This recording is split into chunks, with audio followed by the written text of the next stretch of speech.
Aaron Judge carried his bat almost all the way down the first baseline after a long home run in this one. And you know what? When you hit a ball 445 feet off the glass over Monument Park, you can carry your bat as long as you want, as far as I'm concerned. Judge having a little bit of fun with this one. Yankees win 5-2 over the Red Sox. They've taken 3 out of 4 from Boston, wrapping up their penultimate homestand of the regular season. They are packing their bags for their final road trip of the regular season. Hard to believe it, but here we are in September, 12 games remaining. The Yankees have a 3-game lead over the Orioles in the American League East, and Judge was asked about carrying the bat down there. He said, hey, having some fun. We're playing big games against the Red Sox, big games, big moments, and this was certainly one of them, as he fouled the pitch back. If you go back and watch the video here against Cutter Crawford, he fouled the first pitch of the at-bat back and kind of shook his head a little bit, and you knew he was not going to let another one go, and Crawford gave him a 92-mile-an-hour fastball right down the middle, and hard to expect a different result when you're going up against Aaron Judge, even if he had that 16-game drought, whatever it was.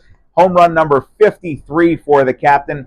Here's a really great stat. He's now been on base 300 times exactly this season. He's the first Yankee to do that since Mickey Mantle in 1957. Mantle was there at 319, and Judge still has a shot at catching the mix. So I think anytime you can have your name listed alongside somebody who's in Monument Park, it's a pretty good day. And this was a day where we were probably going to be talking to Aaron Judge one way or the other because of what Red Sox manager Alex Cora said before the game. Cora insinuating that Boston threw at Judge intentionally in the 6th inning yesterday. If you recall there, Brian Bayo had a pitch that sailed behind Judge, and in the 6th inning, Judge wound up flying out to center field in that at-bat. Nothing really came of it, but Cora saying today that it was, well, he didn't say it outright, but he said it without saying it, that this came as a result of Garrett Cole hitting 3 Red Sox earlier in the game, including, of course, Rafael Devers. And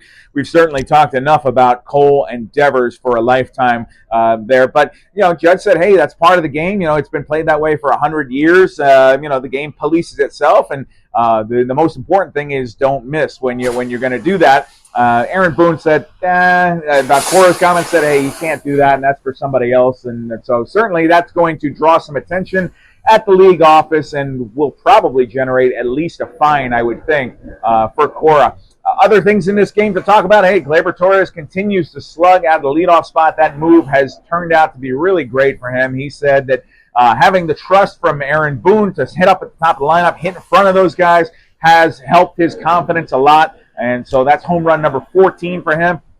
And Carlos Rodon with his 15th win of the season.